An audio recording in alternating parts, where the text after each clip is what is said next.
There are a surprisingly high number of people who experience sciatica each year, an estimated 10 million people in the United States alone. And while surgery may be a valid option for some people, the fact is that non-surgical treatments can really help to decrease symptoms and improve your quality of life. A recent study showed that early physical therapy for just 1 month led to improved function and decreased pain for people with sciatica, and those benefits lasted for more than a year compared to those who did nothing. And as a physical therapist myself, I've treated a countless number of people with sciatica and absolutely know that these exercises are helpful. Today we're going to be going over the top 7 exercises I share in the clinic to help people who are having symptoms of sciatica, and it's very important to say that you should always check in with your own physical therapist or doctor before doing any of these movements. Exercise number 1 is a spinal decompression technique for sciatica. Decompression techniques are a great way to provide some immediate relief at times and to promote healing in that affected area.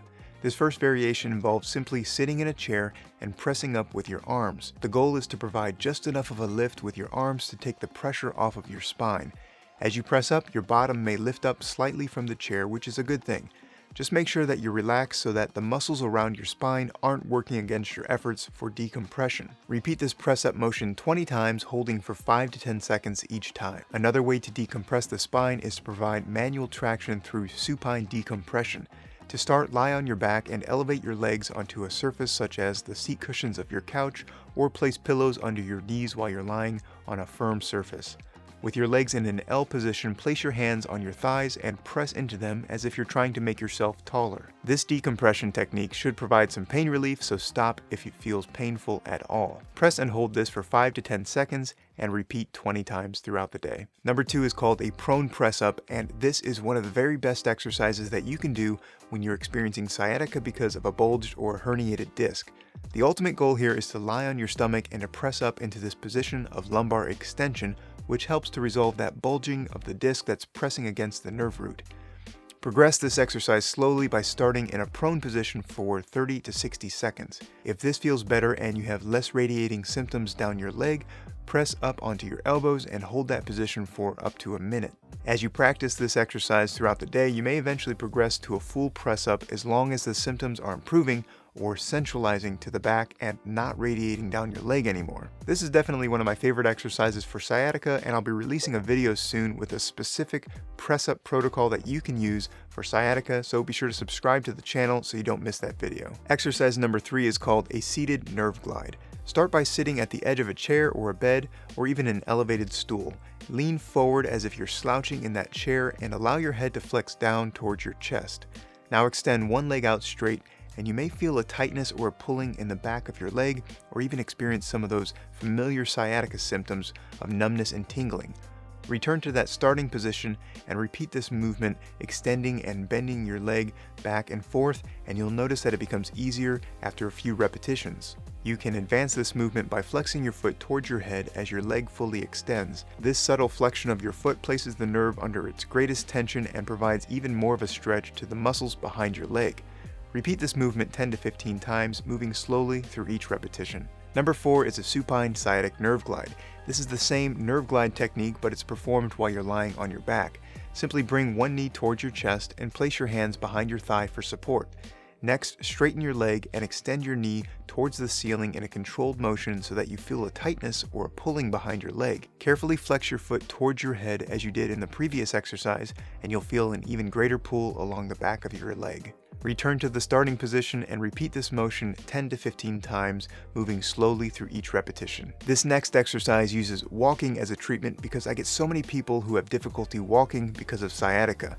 We'll talk about that next, but be sure to give this video a like if you're finding it to be helpful. It really helps this channel, and I always appreciate it when you guys like and comment on these videos. It's possible that you may feel a pulling sensation in your leg or even limp when you're walking because of sciatica. Unfortunately, a limp can lead to a variety of compensations in your gait pattern and even result in additional back, hip, or knee pain, so try these simple exercises to walk better if you have sciatica. Exercise number 5 is a standing glute squeeze. Before you even take a step, squeeze your glute muscles or your butt muscles with every single step.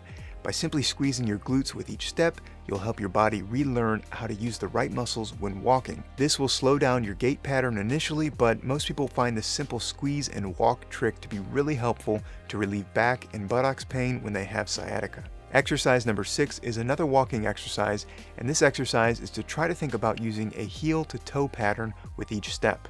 Because when you walk, each step should begin with a heel strike, then roll through the foot, and then push off from the toes. If you have sciatica, this motion becomes really painful and almost like a peg leg motion because the sciatica symptoms are increased when the leg and foot are fully extended. So you may need to walk slower and even take shorter steps. And with every step, try to make sure that your foot contact with the ground goes from your heel to your toe. Try to keep your feet a normal width apart and simply imagine that each foot has a tube of toothpaste attached to the bottom of it, and try to squeeze out that toothpaste completely with each heel to toe step. Exercise number 7 is one of my favorites because not only does it strengthen your legs and your trunk muscles, it's a critical movement for everyday activities.